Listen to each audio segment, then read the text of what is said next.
Bismillahir Rahmanir Rahim. In Sirat al-Mustaqim course, and the full name is Sirat al-Mustaqim fi إثبات الحرف القديم, basically without translating the title, now you have been elevated, or you have elevated if you think of yourself as a person who does things.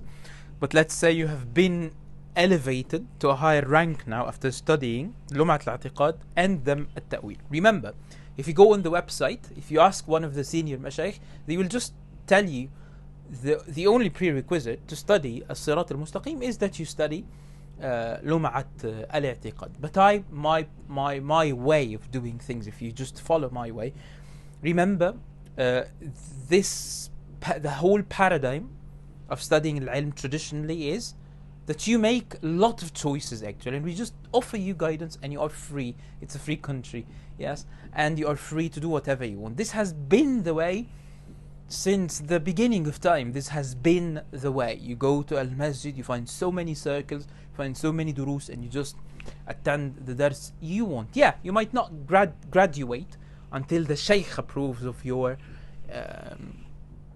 of the way you studied, of the books you studied, and other things. But at the end of the day, you make a lot of choices, or we make the majority of choices. So I still offer you guidance if you want to follow it. Now, I told you have to study, my way is that you have to study Lumat al-I'tiqad first. But Lumat al-I'tiqad, this is like prerequisite. I would never allow you to study with me unless you study Lumat al-I'tiqad. Then we study Sirat al-Mustaqim. Sirat al-Mustaqim is on the topic of Allah's kalam. I have to know first, or you have to know first, something about why Hanabila rejected ta'wil. It touches the topic we are studying now, which is Allah's kalam. Somehow, very important. And I believe in the butterfly effect. So it affects, or it shapes your mind, or it affects the way you are thinking. It does not have to convince you, by the way. So you might study the whole Hanbali curriculum while being a kafir. It can happen. It does not really shape, it does not really convince you, but it shapes the way you think in the Hanbali madhab, or the way al-Hanabila think in their madhab. So you think like them, and if you want to go out later and criticize them or whatever, it's fine. I do not like if this happens, but I'm showing you to which extent things can happen.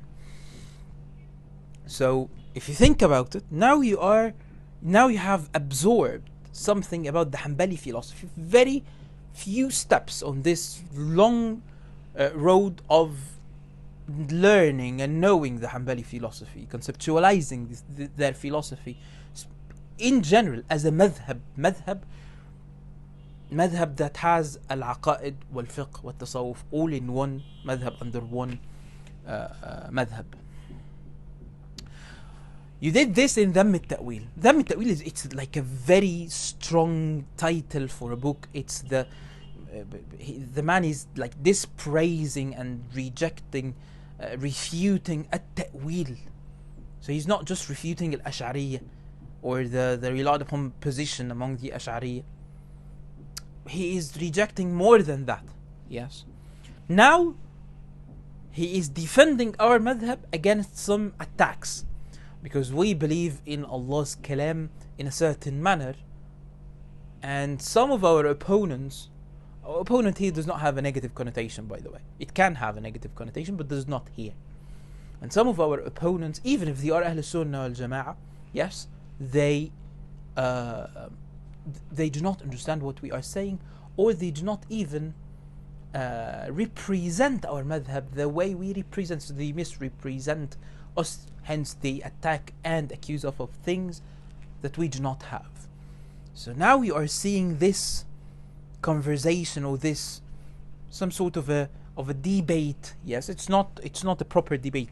Calling it a debate is just a metaphorical use of the word.